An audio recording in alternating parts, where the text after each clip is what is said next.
Good day, this is DK Bold with another Bold Business Report and your Wall Street Journal update for today. So, on the front page, we have U.S. Airways and United in talks, a decade-long dance between these two powerhouse airline companies. Yet, even though they've been in this decade-long dance and the talks are new as of today, they're still not that far along. Now, if they did merge, it would make them the second largest air carrier behind Delta. And the need to do this is based on the consolidation of traffic and being able to get the proverbial more butts in seats, as they say, as well as keep profits up because, as you know, most of the airlines, including these two, have not been profitable, although looking more improved for 2009. Moving on the front page, we have investors playing defense. They are heightened worries about the Greek debt. So Greece, they're blaming all of these traders, basically saying that they're speculators and throwing money after bad. However, a full-blown review shows that these moves are not from hedge funds. They are actually from traditional asset managers, banks, and corporate treasurers that are seeking to protect themselves. So at the end of the day, it's not speculation. This is the real deal. Their debt is currently 113% of their annual output. Not a pretty picture. Moving on in the marketplace. Board ties begin to trip up companies. Have you ever heard of the Clayton Act? I hadn't until this article. It was passed in 1914 and it bars interlocking directorships in order to preserve competition and avoid collusion between rivals. Well, that makes sense. However, last year, Arthur Levinson, who's chairman of Roche Holdings, he resigned from the Google's board. He also sat on Apple. And sure enough, Eric Schmidt, CEO of Google, he dropped off of the board of Apple. As you can probably guess, there are many of these types of, shall we say, incestuous relationships between people sitting on one board of one company and maybe either the CEO or executive level of another, or multiple board members. I'm glad this is coming about.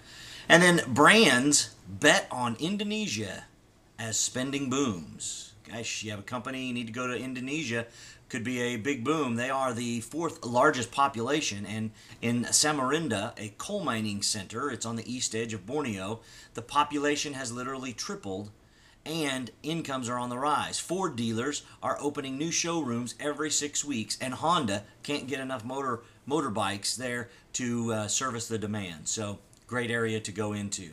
And in addition to our Wall Street update, I'm going to start doing a feature on the small business section. So in this case, the small business section is all about those that are seeking loans are left in a lurch. Imagine that. If you're a small business owner, you probably, as always, need a SBA type of loan. And it makes sense. In these troubled and challenging times, you need to do that. Well, SBA lending is up overall because of federal stimulus. However, the challenge is that it's hurting these small businesses. Why is that?